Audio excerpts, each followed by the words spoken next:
Dad Beckham here. Today we got a quick video. I'm going to make a burin, and that's just a prehistoric engraver. If you ever wondered how people cut bone for fish hooks or bone needles, engraving art on different objects, that's how they did it with the burin. Now, you can use a regular flake, but it's going to dull really quick. The burin's just got a much stronger chisel-like tip on it. Okay, I like to start with a 90 degrees. And the first thing you're going to do is try to break a 90 degrees. The concave in my hand should allow this to break.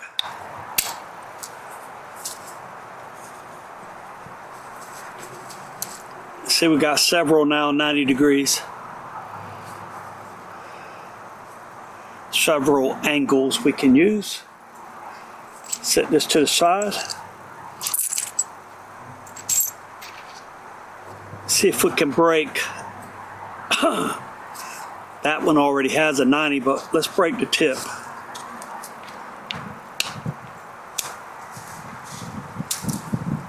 Okay.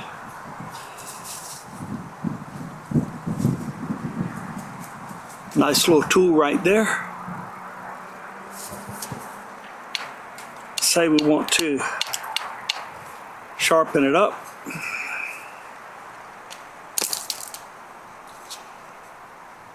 Just snap another edge on it there. Okay, I just made this one. I had a 90-degree edge, and I just come with the pressure flaker and knock the ridge off, give me that nice, steep, thicker edge, stronger edge. Okay, let's pretend it's dull and resharpen it. And all I'll do is take the flaker and just push down.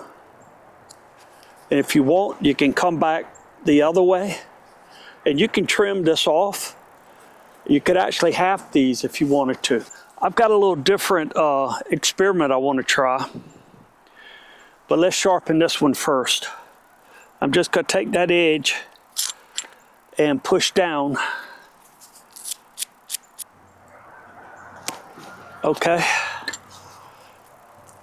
You see that little nice, thick, steep edge? That's a perfect little burin right there.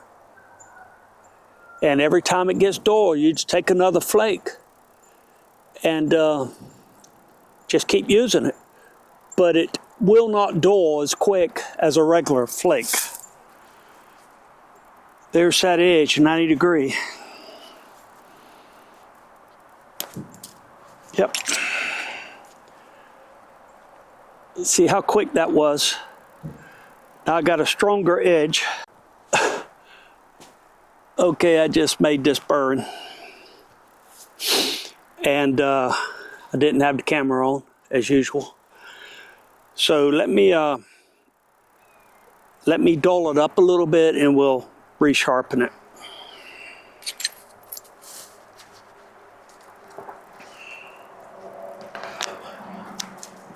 Try to get some of that off there.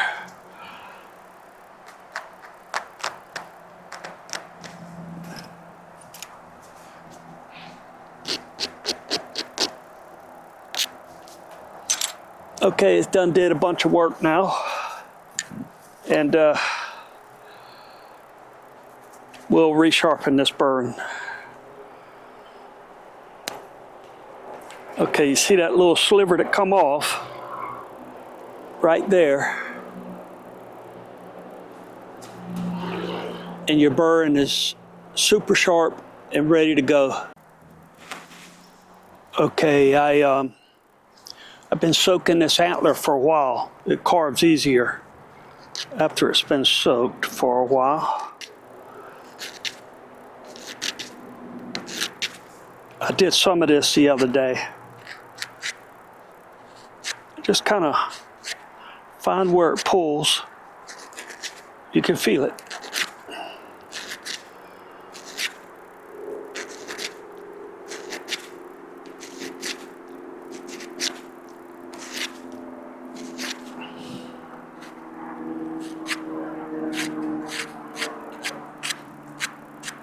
What I want to make out of this is a notching tool or something to do a little more delicate edge work.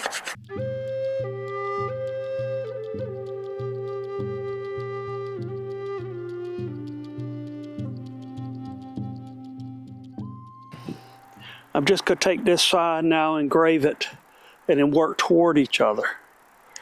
So somewhere around here, it ain't got to be perfect, but you want to take and just score a line to begin with.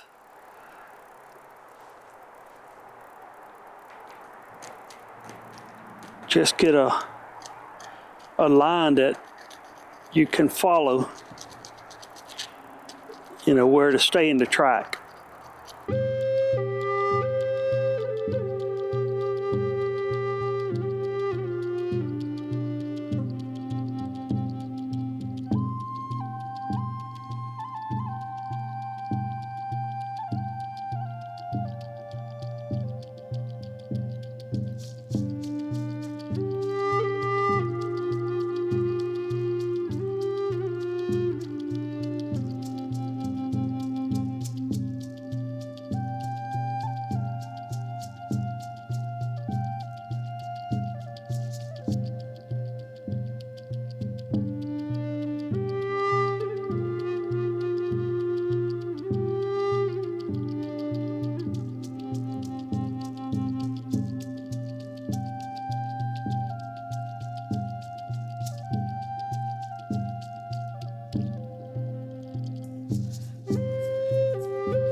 Once you get so far down in there, you start hitting the pith, and it'll be a lot easier.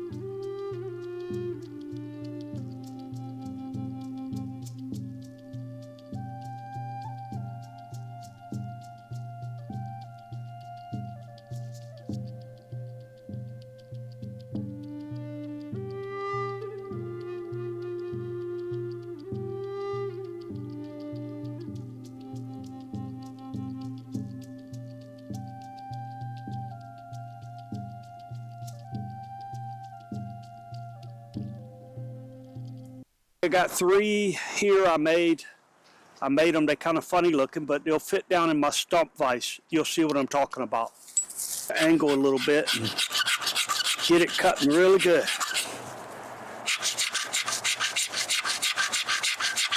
Now you can sharpen these right here just by knocking off another flake and sharpen it. As you see, it's beginning to do a good job. And you know, if you kind of score and break, is what I did for years, you take the risk of breaking a thing where you know, you really don't want it to break. And this is so much easier on your hands and your arms and, I mean, your wrist and fingers. You see it cutting. It won't take long. I'll shut up here and start working. But you can use these sides, these flat sides for, I mean, there's a million uses. But you got to get them intact and apart. And this is one of the better ways.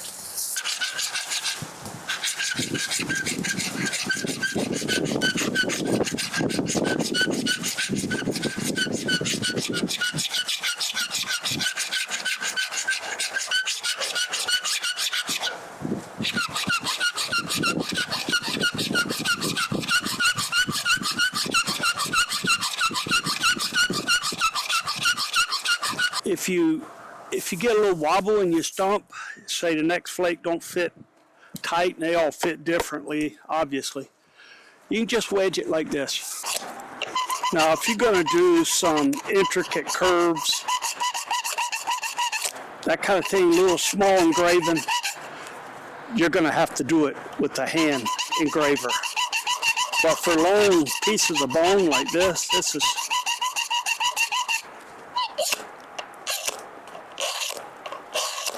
Look at that thing cut.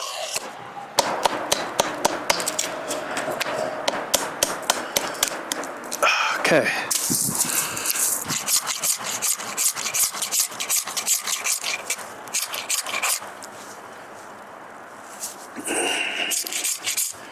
See all that tissue, connective tissue right there? If you want it off, and you do, there you go. Look how fast that was. But let's just see.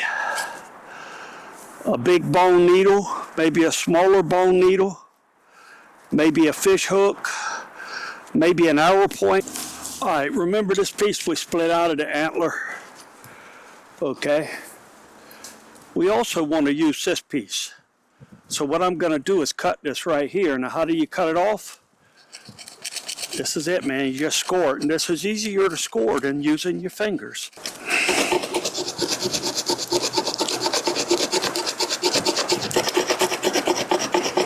Probably break right now. There we go. All right. Okay, you're just breaking up your bone and antler material till you transform it into what you want. Nice little flakers or points, needles, awls, you know, whatever, fish hooks, whatever.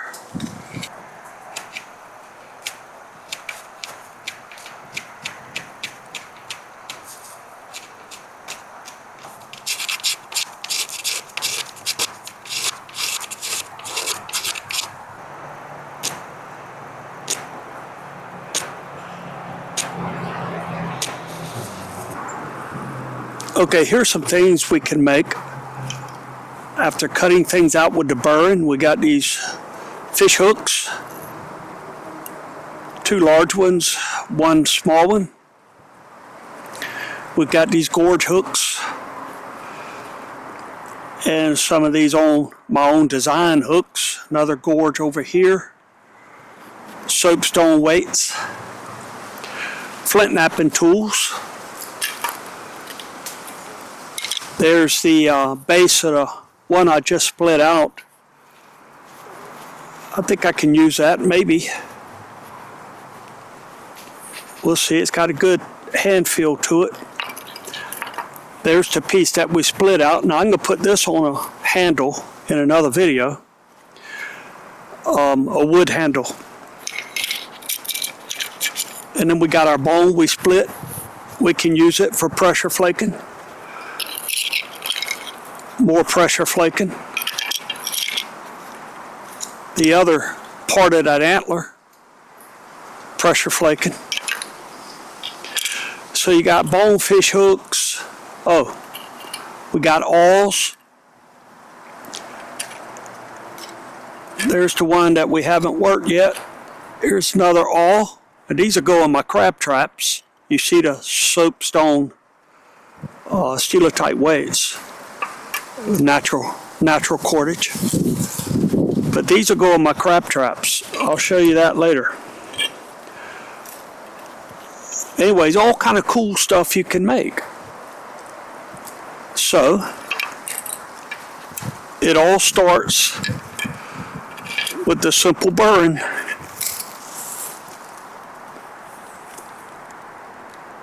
And some elbow grease. Okay, that's it.